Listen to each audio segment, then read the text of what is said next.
name is Tiana, and in today's video you guys are going to see hubby and I do a pre-drywall walkthrough with our builder and our customer care specialist. So if you're new here, hubby and I are building our dream home, and we're about 60 to 90 days from closing, give or take.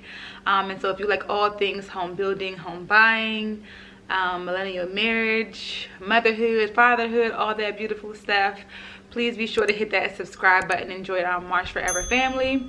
And also follow us on our Marsh Forever Home Instagram page as well. That'll probably be like our new main page soon once we move in and do all the decor stuff. So yeah, but if you're an oldie but goodie, welcome back, y'all. We are growing so abundantly, and because our platform is growing and growing, I have been feeling so much conviction around my purpose lately. And I do think everyone's purpose who is a believer in Christ is to spread the word of God, however you so choose. And I thought about doing that in just the smallest way by just adding a really uplifting, positive Bible verse to the beginning of each video. So if you're starting to love those, please let me know down in the comments. So the way this video is going to be structured is I am going to first show you guys the footage of us walking through the home with our builder and customer care specialist, as well as us writing the Bible verses. And then I will come at the end of the video and I will share all the questions we asked, as well as all the answers they gave us. So if you want to see our pre-drywall walkthrough and all of that good stuff, please keep on watching.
Portion of the video. Now I'm going to jump right into the questions. I have quite a few. The first thing we asked, of course, is closing. How far is closing? And I think I said this in the beginning of the video. It's between 60 and 90 days. 60 best case, of course, 90 worst case. He said that that is contingent strictly on the utilities. So the utilities have to be up and running before they start putting cosmetic things in there, because it has to have some type of air control. So he's like, we can't put the hardwood floors in if it's freezing cold or if it's super hot, because you know the hardwood floors contract and expand. So he said he would be able to give us a more official timeline in 2 more weeks when the utilities should pop on. He said they try to have some type of leverage with the companies, but they come and do what they want when they want to do it. So that's that. We did find those wooden pieces again that weren't like looking secure. Eric actually found one in the foyer area where the powder room is, and of course I showed you guys one walking down to the basement. Like the wood piece just wasn't going all the way across, it was like stopping at the end. And he said in the basement, that piece of wood is not structural, it's only there so you can have something to attach the drywall to, so that's not going to change. And then Eric, the one he found by the powder room, it was as if the nails were separated, like you can see the nails, the wood was separated from the stud, and he said that was only put there just so that they can staple cords to it so that it can be neat. So that's not structural at all. We asked about the orange foam, and he said basically when they drill homes to put the plumbing, to put the electrical and all of that, it's not going to fill up the gaps 100% of the way. So what they do is add that foam in there to really seal things off. And he said it has to be like fireproof, not fireproof, but it has to pass some type of inspection with, I guess, fire inspection, I don't know. But he said basically like using this type of foam, it would help it pass the inspection. So that's something that they do. We also asked about just installation in general. We didn't know if we were just getting spray foam or we was getting spray foam and the cotton one, and yes, we do get both. And we walked inside, we were able to see the installation was in there, and it wasn't like that the day before. So he said they did it this morning to make sure that it was done before our pre-drywall walkthrough.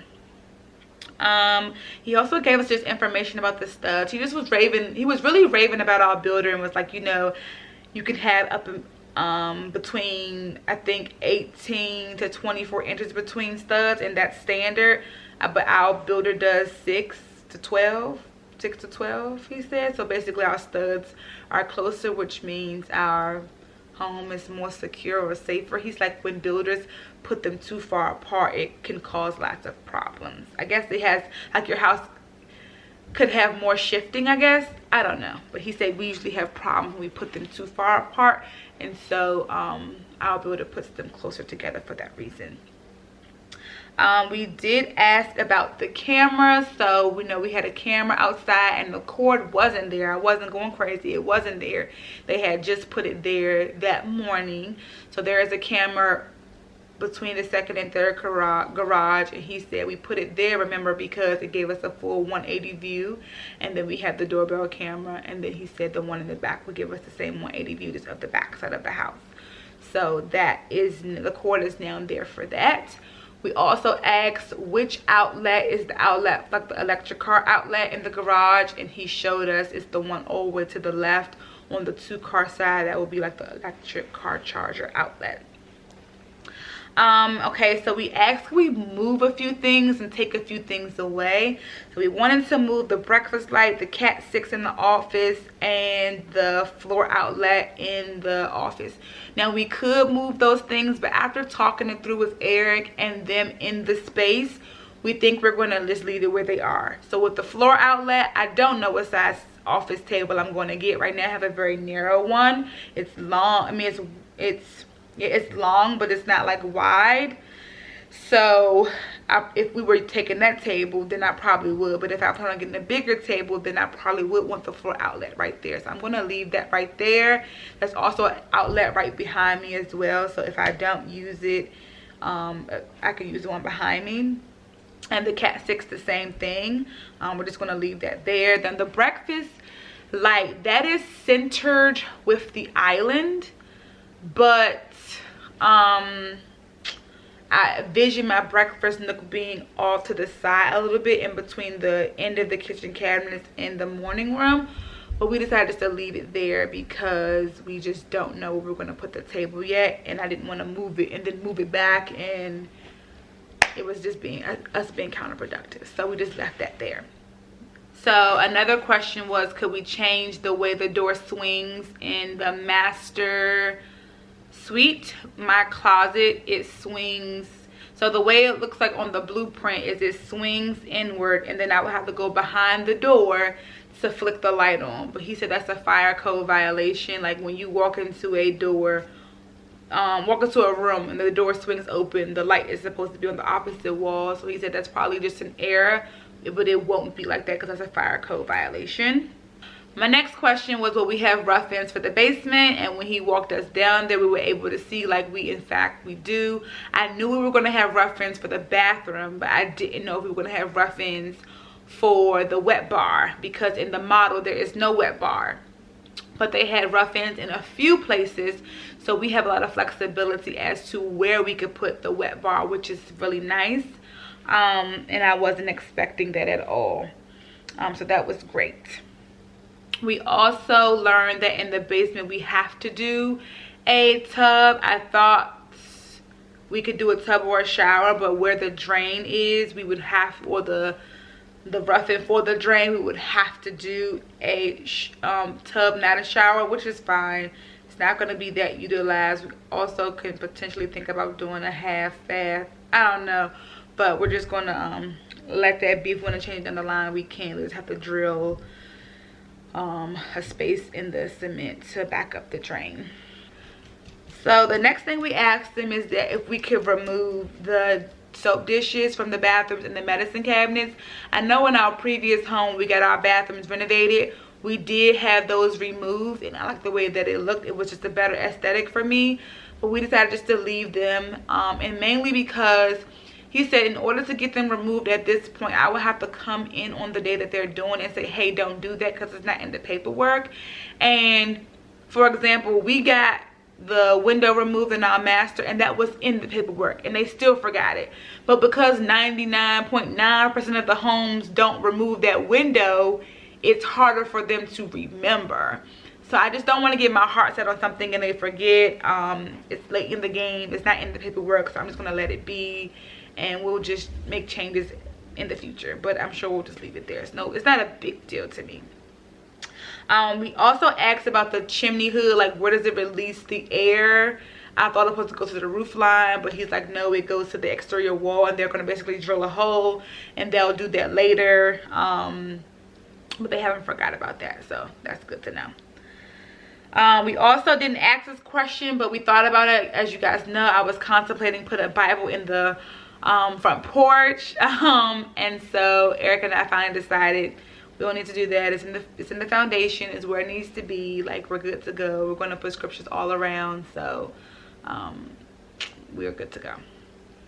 And we did ask about the scriptures, of course. We could do that, and it was so nice because we were having great difficulty around scheduling this meeting and sticking to a time, because actually Eric got a promotion, or he changed his role at work, and it was so hard to get a time to work with their schedule and our schedule. We probably changed the time like 3 or 4 times. It was so bad, and I felt horrible. So I ended up taking the whole day off just so that I could just be 100% available. But we were trying to work around Eric's schedule, because I mean, he's first couple of days into this new role, we didn't want him taking off. So he actually made it so that he moved when drywall was supposed to be installed.